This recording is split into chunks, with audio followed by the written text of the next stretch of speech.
അപ്പൊ പറഞ്ഞു വരുന്നത് യുഖീമൂന സ്വലാ എന്ന് പറയുമ്പോൾ അതിൻ്റെതായ എല്ലാ ചിട്ടവട്ടങ്ങൾ, അതിൻ്റെ മര്യാദകളൊക്കെ പാലിച്ചുകൊണ്ടായിരിക്കണം. അവർക്കാണ് അതൊക്കെ ഉപകാരപ്പെടുക. ഖുർആൻ അല്ലദീന യുഖീമൂന സ്വലാത്ത വയുഅ്തൂന സകാത്ത, സകാത്ത് കൊടുത്തു വീട്ടുന്നവരുമാണ്. അങ്ങനെയുള്ളവർക്കാണത് ഹുദയും ബുശ്റക്കാവുന്നത്, ഹുദയായി മാറുന്നത്.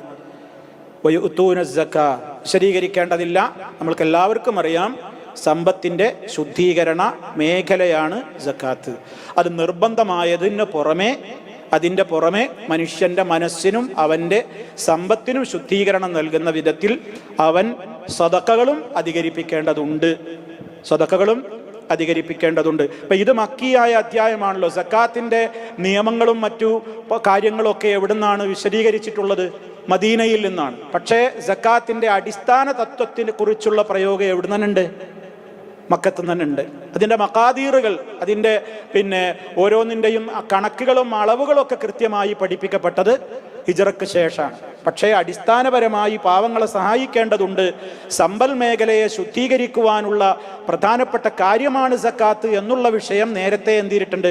പഠിപ്പിച്ചിട്ടുണ്ട്. അത് മുഹമ്മദ് നബിയുടെ സ്വല്ലല്ലാഹു അലൈഹി വസല്ലമിൻ്റെ ഉമ്മത്തിന് മാത്രമല്ല, സർവ്വ അമ്പിയാക്കളുടെ കാലത്തും എന്തുണ്ട്? സ്വലാത്തും ഉണ്ട്, സക്കാത്തും ഉണ്ട്. അതുകൊണ്ടല്ലേ ഈസാ നബി അലൈഹി സ്വലാത്തു വസ്സലാം വരെ പറഞ്ഞ എന്താ? എന്നോട് കൽപ്പിച്ചിരിക്കുന്നു അപ്പൊ അത് ഏത് കാലഘട്ടത്തിലും ഉണ്ട്. കാരണം ഏത് കാലഘട്ടത്തിലും ഉണ്ട് ഈ രണ്ട് വിഭാഗമുണ്ട്. സമ്പന്നരും താഴെത്തട്ടിലുള്ളവരുണ്ട്, പ്രയാസമുള്ളവർ ഏത് കാലത്തിലുണ്ട്. ഉള്ളവരും ഇല്ലാത്തവർക്ക് സഹായിക്കണം എന്നുള്ള തത്വം മനുഷ്യരുള്ള കാലത്തെ ഉള്ളത് കൊണ്ട് തന്നെ ആ കാലഘട്ടത്തിലൊക്കെ ഈ നിയമങ്ങളും ഉണ്ട്. എന്നാൽ ശരീഅത്തിന്റെ ചില പ്രത്യേകമായ നിയമങ്ങൾ വിശദമായ നിലക്ക് ഓരോ ശരീഅത്തുകളിലും എന്തുണ്ടാകും? വ്യത്യാസങ്ങൾ ഉണ്ടാകും. അതാത് കാലഘട്ടത്തിലെ സാഹചര്യങ്ങൾ, സന്ദർഭങ്ങളൊക്കെ ശാരിആയ മത നിയമ നിർമ്മാതാവായ അത് അല്ലാഹ് മാത്രമാണ്. ശാരിഅ അല്ലാഹ് മാത്രമാണ്. ആ അള്ളാഹു അങ്ങനെ ചില നിയമങ്ങൾ ചില കാലങ്ങളിൽ എന്ത് ചെയ്യും? അവൻ്റെതായ ഹിക്മത്തിലൂടെ അല്ലെങ്കിൽ ഹിക്മത്ത് ഇൽമ അനുസരിച്ച് അവൻ മാറ്റിയിട്ടുണ്ടാകും. അതല്ലാതെ അടിസ്ഥാനപരമായിട്ട് ഈ കാര്യങ്ങളൊക്കെ എന്നും നിലനിന്നിട്ടുണ്ട്. പിന്നെ വഹും ബിൽ ആഖിറതി ഹും യൂഖിനൂൻ, വഹും അവർ എങ്ങനെയുള്ളവരുമായിരിക്കും? ബിൽ ആഖിറ, ആഖിറത്തിൽ അന്ത്യനാളെ സംബന്ധിച്ച് ഹും അവർ യൂഖിനൂന ദൃഢമായി വിശ്വസിക്കുന്നവരാണ്.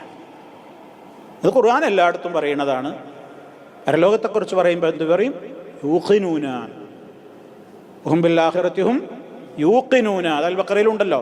അപ്പോൾ അത് ദൃഢമായി അവർ വിശ്വസിക്കുന്നു എന്ന് പറഞ്ഞാൽ കേവലം നാവുകൊണ്ട് പരലോക വിശ്വാസം ഉണ്ട് എന്ന് പറയല്ല.